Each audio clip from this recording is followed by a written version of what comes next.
Hello and a very warm welcome to this special edition of World Panorama on Rajya Sabha Television. I'm your host, Frank Pereira. A lot has happened in the year 2017, from the US to Asia and from Europe to Africa. We'll bring you up to date with all the significant developments that have taken place around the world over the next half an hour. So sit back and enjoy the show.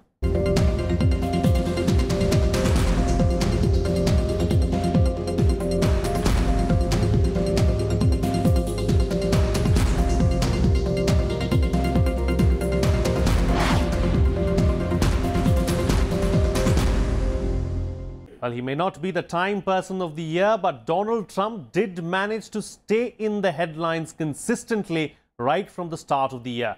Here's a look back at Trump's first year as US President and some of his significant decisions and challenges. Ladies and gentlemen, it is my high honor and distinct privilege to introduce to you the President-elect of the United States of America, Donald Trump. 2017 couldn't have started for the United States of America on a more uncertain note. While one half of America saw hope and excitement, the other half felt despair and anxiety. Donald John Trump. Donald J. Trump was taking over as the 45th President of the United States of America.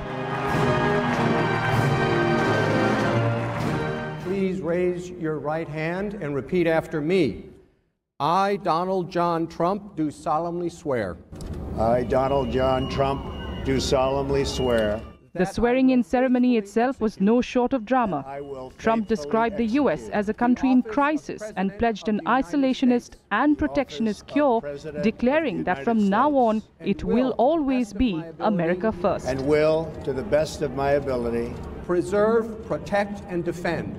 Preserve, protect, and defend the Constitution of the United States. The Constitution of the United States. So help me God. So help me God. Congratulations, Mr. President.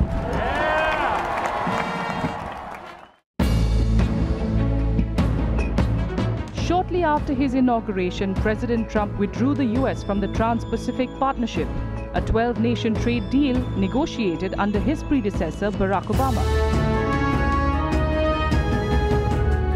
The decision was followed by harsh criticism from several countries as it threatened to end the era of multinational trade agreements.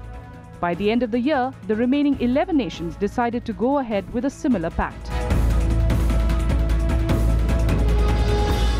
Then came the travel ban that placed varying levels of restrictions on foreign nationals from mainly Muslim countries.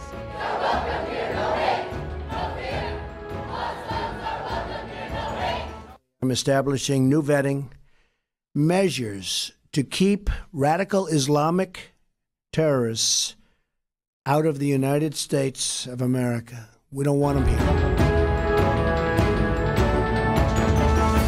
After much resistance from a few states, the Supreme Court allowed the third version of the ban to go into effect, agreeing to put certain restrictions on 8 countries, although legal challenges against it continue. By the month of May, the Trump administration saw a few trusted faces go as allegations of Russian meddling in the US presidential polls grew louder. What stunned Washington and raised suspicions among Democrats and others was the unexpected firing of FBI Director James Comey, who had been leading an investigation into the alleged Trump-Russia collusion. there's been absolutely no collusion, so we're very happy. And frankly, last night was one of the big nights. 2 US officials also said that Trump had disclosed highly classified information about a planned Islamic State operation during his meeting with Russian Minister Sergei Lavrov.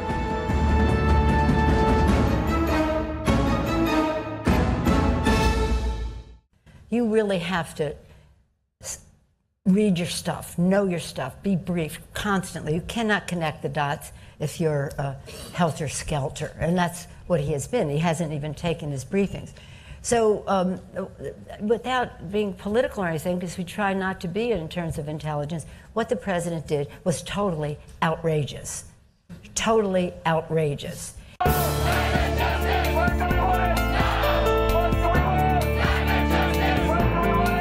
June, after months of speculation, the United States confirmed it would withdraw from the 2015 Paris Climate Accord, weakening efforts to combat global warming.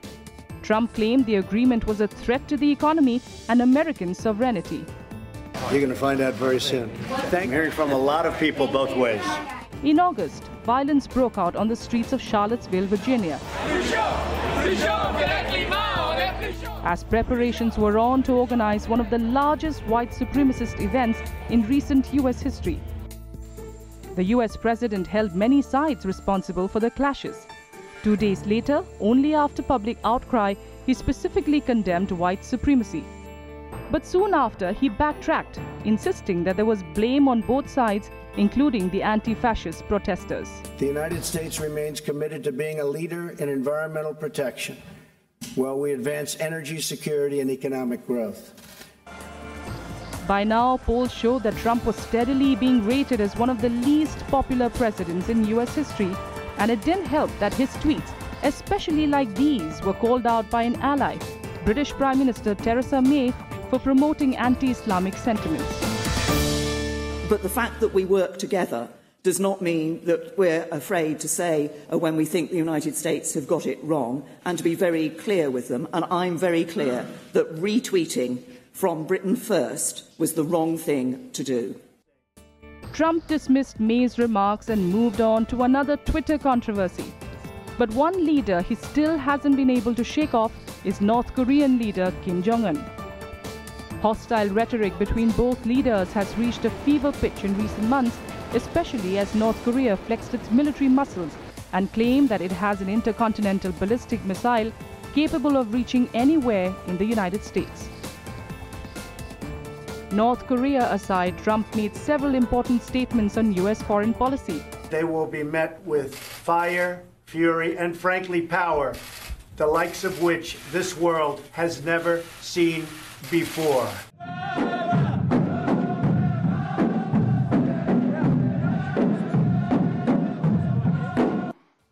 Be it his choice of Saudi Arabia as his first foreign country visit, to the lavish reception in China.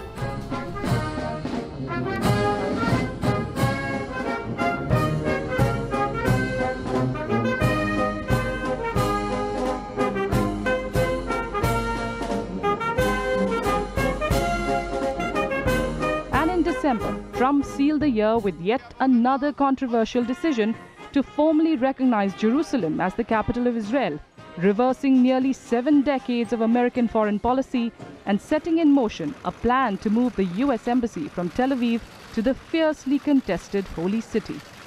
Bureau Report, Rajya Sabha TV. Well, one of the biggest stories this year came from a small nation in South Asia, Myanmar, which until 2017 was known worldwide for Nobel laureate Aung San Suu Kyi. Since August 25th, hundreds of thousands of Rohingya Muslims fled over the border into Bangladesh as the military intensified its clampdown on the minority group. UN Human Rights Chief described the actions as a textbook example of ethnic cleansing. Here's how the disaster unfolded.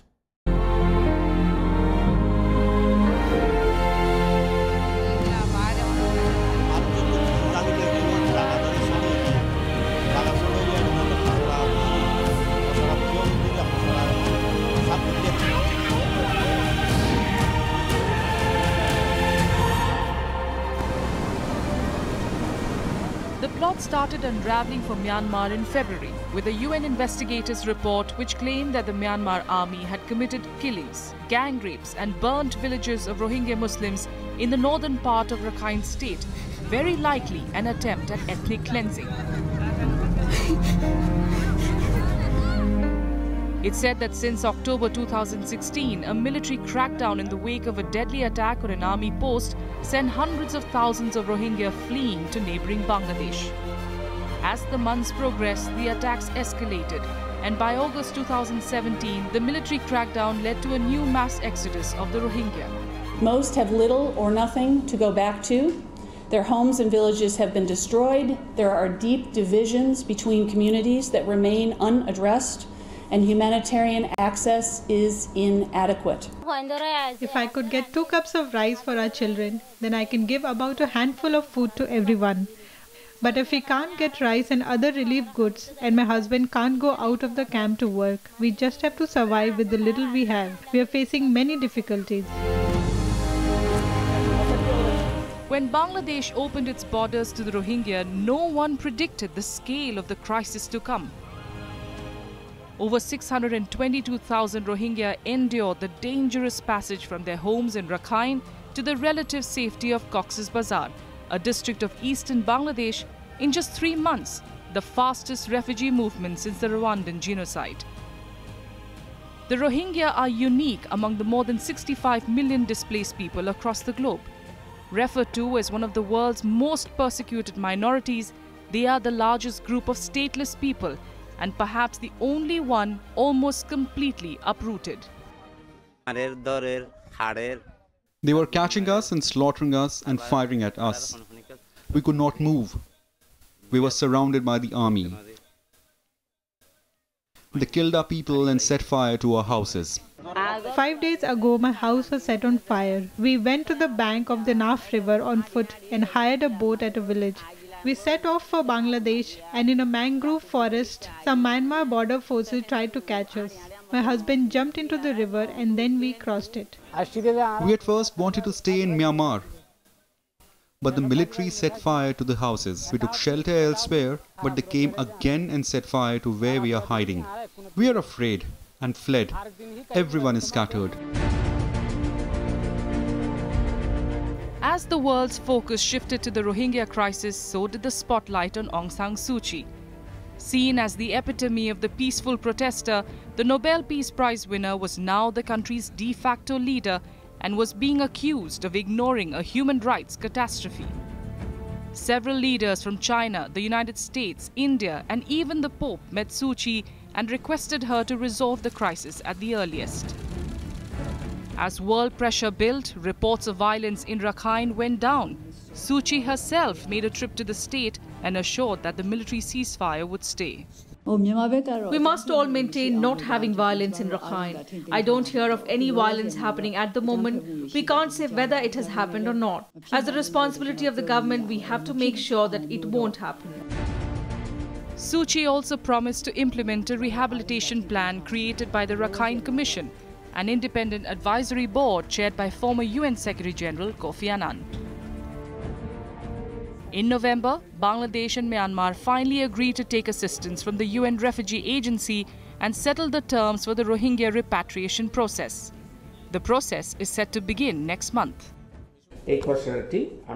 After a long discussion, we came to an understanding and signed an agreement which says that Myanmar will take back the displaced people who came from Rakhine State and took shelter in Bangladesh from October 9, 2016 and after August 25, 2017.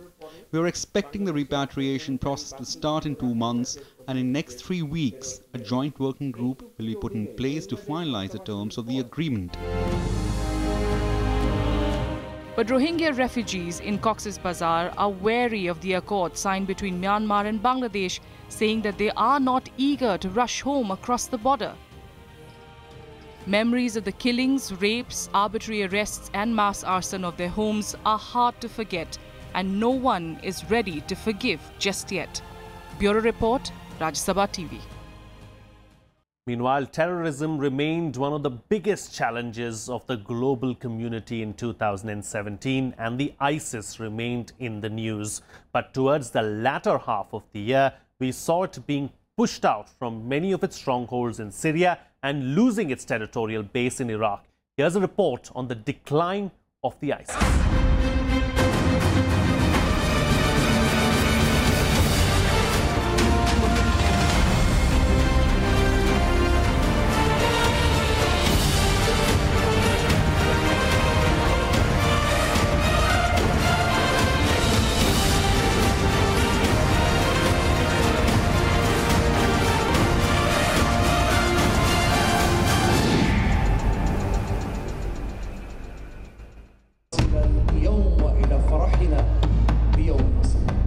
On 9th December this year, Iraqi Prime Minister Haider al-Abadi made an announcement.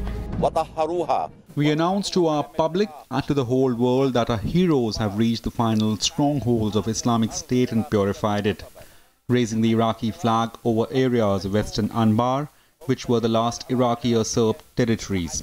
The Iraqi flag flies high today over all Iraqi lands and over the remotest border areas. Abdi's statement brought to a close a 3-year-long offensive led by the US against the Islamic State of Iraq and the Levant, also known as the ISIS. It was in March 2013 that the Al-Qaeda offshoot, the Islamic State of Iraq, announced its extension into the Levant. The group swiftly spread its territory in eastern Syria. In early 2014, it took over the Syrian city of Raqqa and made it its capital. In June 2014, it conquered the Iraqi city of Mosul, where its leader Abu Bakr al-Baghdadi declared a caliphate. Within a year, ISIL controlled most of eastern Syria and 1/3 of Iraq's territory. The caliphate imposed its rule over some 10 million people. Unnerved by the rapid spread of its reign of terror, in September 2014, the US announced the formation of an international coalition to fight ISIL. By February 2017, the US had spent almost $12 billion on its fight against the ISIL. In Syria, coinciding with the start of Donald Trump's presidency, the year 2017 saw the US shifting its priorities in its fight against the Islamic State. So did its allies. The offensive that was focused on toppling Bashar al-Assad shifted to defeating ISIL. The US funded the Kurdish People's Protection Units and its umbrella group, the Syrian Democratic Forces in North Syria, and encouraged various Syrian opposition groups to focus on ISIL as well.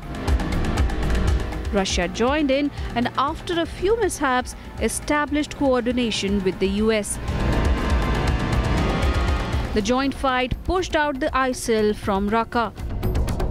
And by December, the Russian military declared that it had accomplished its mission of defeating ISIL in Syria. By the end of 2017, the ISIL's presence in the region is greatly diminished. You have the right to be proud of your victories because you are the ones who achieved them with your awareness, unity and their sacrifices. Preserve your big victory and preserve your land in unity and start with God blessing a new day and a bright future and spread peace and security all over Iraq. On this historic occasion, I congratulate all our dear people and our brave fighters on this big victory, which deserve to be celebrated today and every year, as it's a feast and victory for all Iraqis. But the question remains, who will fill the vacuum left by the ISIL's retreat? Some of the terrorists are reported to have dispersed into the Syrian countryside, while others are believed to have escaped across the Turkish border. US counter-terrorism officials say that some foreign fighters could stay on in Syria and Iraq. UK Security Service officials estimate that of the 800 Britons who joined ISIL, at least 130 had been killed and many were still missing. Experts also feel that the ISIL brand and the emotional appeal of its caliphate are unlikely to vanish anytime soon.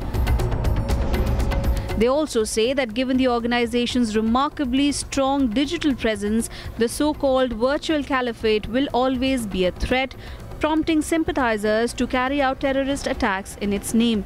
Experts say that the fall of the caliphate closes a chapter, but a new one is about to be opened. Bureau Report, Rajya Sabha TV. Well, there were several other big stories to have taken place across the world in 2017. We'll now bring you up to date with a few key events in our extended version of Globe Watch. In its bid to become a true global superpower, China elected Xi Jinping as its president for a second 5-year term. The party Congress also elevated Xi's status as China's most powerful ruler in decades by inserting his name and ideology into the party's constitution. He was also elected as head of the Politburo Standing Committee. His presidential message promotes a nationalist, assertive China with a much stronger military, a country that he says will not threaten the world but will resolutely defend its interests. Xi holds the top offices of the party and the military. In addition to being the head of state through the office of president, he is sometimes referred to as China's paramount leader.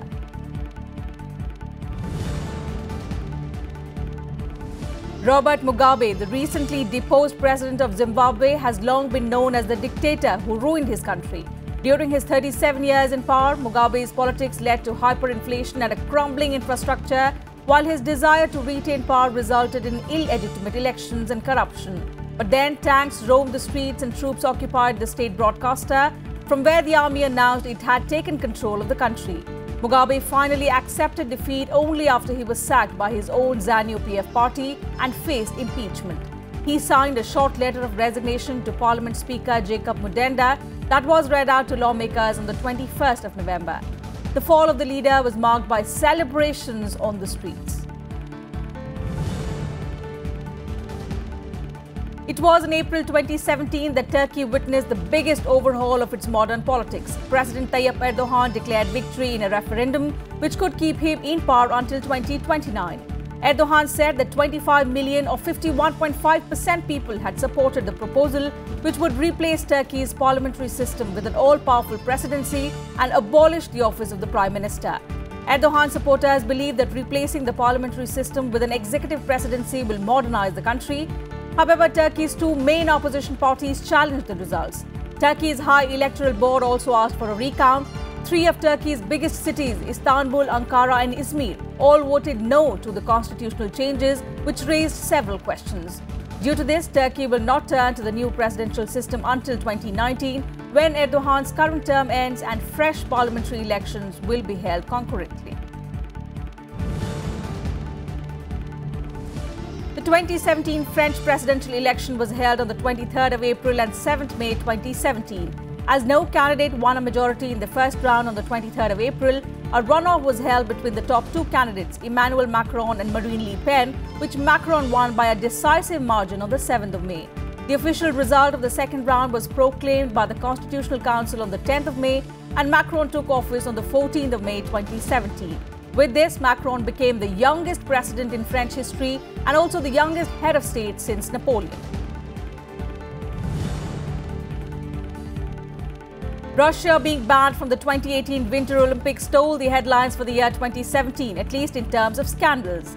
The decision by the International Olympic Committee was taken after Russia's alleged state-orchestrated doping program. Towards the end of 2017, Russian Deputy Prime Minister Vitaly Mutko also stepped down as head of the organized committee of the 2018 Football World Cup. Mutko would be replaced by World Cup organizer Alexei Sorokin. However, clean Russian athletes have been allowed to compete but under the Olympic flag. The scandal over the 2014 Sochi Olympics, triggered by revelations made by Grigory Rodchenkov, is part of a broader doping affair that has led to the suspension of Russia's anti-doping agency, the country's Athletics Federation and Paralympic Committee. And finally, since it's the festive season, we are going to leave you with celebratory images from across the world. That's it from me. I hope you enjoyed the show. On behalf of my team and everyone here at Rajya Sabha Television, this is Frank Pereira signing off. Compliments of the season and have a prosperous new year.